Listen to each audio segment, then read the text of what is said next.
Welcome to KTV. Washington డీసీలో గత వారం Afghan partner force మాజీ సభ్యుడు ఇద్దరు నేషనల్ గార్డ్ పోలీసులపై కాల్పులకు తెగబడ్డాడు. వారిలో ఒకరు చనిపోగా మరొకరి పరిస్థితి విషమంగా ఉంది.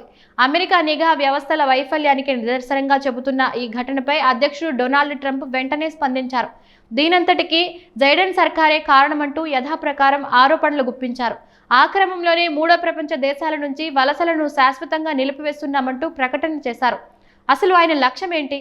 అన్నంత పని చేస్తారా, చేయగలరా? తెలుసుకుందాం. వాషింగ్టన్ డీసీలో నేషనల్ గార్డ్ సభ్యులపై జరిగిన దాడి తీవ్ర చర్చకు దారితీసింది. కాల్పులకు తెగబడిన రహమానుల్లా లఖన్వాల్ కు మీ యంత్రాంగమే కదా మొన్న ఏప్రిల్లో ఆశ్రయం కల్పించింది అని ఓ విలేకరి ప్రశ్నించగా ట్రంప్ ఆగ్రహం వెళ్లగక్కారు. ఆ క్రమంలోనే కాల్పులు జరిగిన మర్నాడు థ్యాంక్స్ గివింగ్ రోజున అన్ని మూడో ప్రపంచ దేశాల నుంచి వలసలు శాశ్వతంగా నిలిపివేస్తున్నాం అంటూ ట్రంప్ సోషల్ మీడియా ద్వారా ప్రకటించారు. అమెరికాలో ఉంటున్న 5 కోట్ల మంది విదేశీయుల్లో ఎక్కువ మంది విఫల దేశాల నుంచి, జైళ్లు, మానసిక చికిత్సాలయాలు, డ్రగ్ కార్టెల్స్ నుంచి వచ్చిన వారేనని, వారంతా సంక్షేమ పథకాలపై ఆధారపడుతున్నారని ఆయన ఆరోపించారు.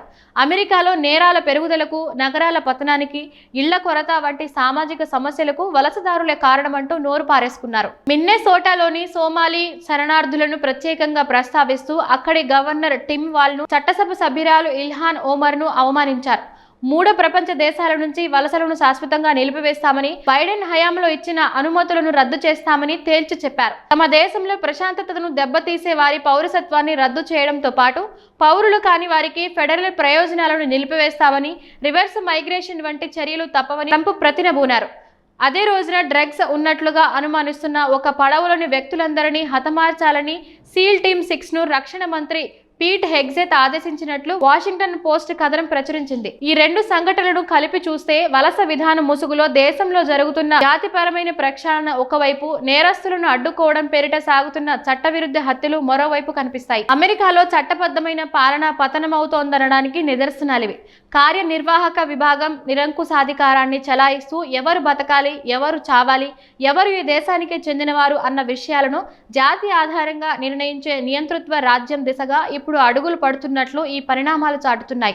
ఒక వర్గాన్ని గుంపత్తుగా శిక్షించడానికి, ఆ శిక్షను సమర్థించుకోవడానికి ఒకరిద్దరి వ్యక్తిగత నేరాలను సాకుగా చూపించడం నిరంకుశ రాజ్యాల చరిత్రలో కనిపించేది. కాల్పులకు పాల్పడిన Rahmanullah Lakanwal America central intelligence agency CIA మద్దతు కలిగిన వ్యక్తి.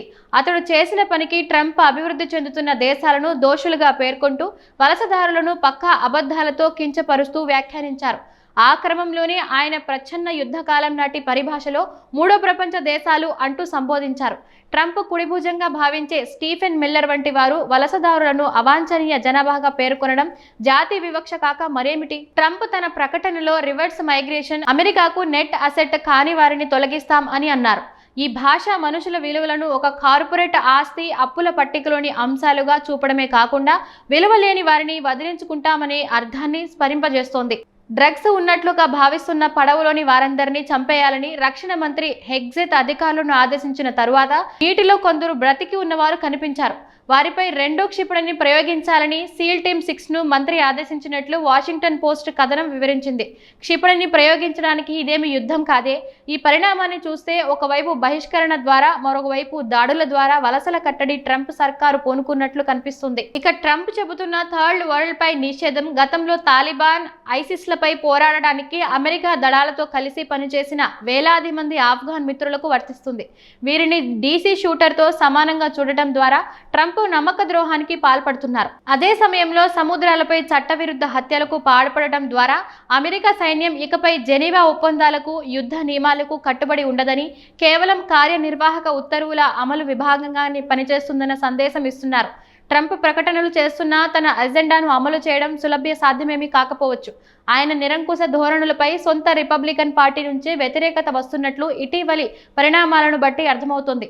ఇండియన్ రాష్ట్ర సెనేటర్ ట్రంప్ వ్యాఖ్యలను బహిరంగంగా విమర్శించడమే కాకుండా ఆయన తెచ్చిన బిల్లులకు వ్యతిరేకంగా ఓటు వేశారు. వివిధ రాష్ట్రాల ఎన్నికల్లో ఘోర పరాజయాలతో అవమానపడిన రిపబ్లికన్ చట్టసభ్య సభ్యులు ట్రంప్ పట్ల అసహనాన్ని ప్రదర్శిస్తున్నారు. ట్రంప్ అడ్డుకోవడానికి ప్రయత్నించిన ఎప్షన్ ఫైళ్ల విడుదలకు వారంతా ఏకగ్రీవంగా ఓటు వేశారు.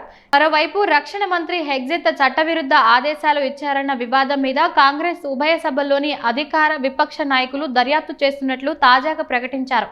ఈ పరిణామాలన్నీ జవాబుదారీ ప్రజాస్వామ్య వ్యవస్థకు సంకేతాలే అయినప్పటికీ వాషింగ్టన్ కాల్పుల తదనంతర ప్రకటనల వెనుక ట్రంప్ అసలు ప్రణాళిక దేశానికి భారంగా మారని తాను భావిస్తున్న వారిని ఏరేయడం, ఆయన లక్ష్యం సరిహద్దుల్లో గోడ కట్టడం కాదు, నిరంకుశిత పాలన నుంచి అమెరికన్ ప్రజాస్వామ్య గణతంత్ర రాజ్యాన్ని వేరు చేసే చట్టపరమైన నైతిక పరమైన రక్షణ గోడలను కూల్చేయడం.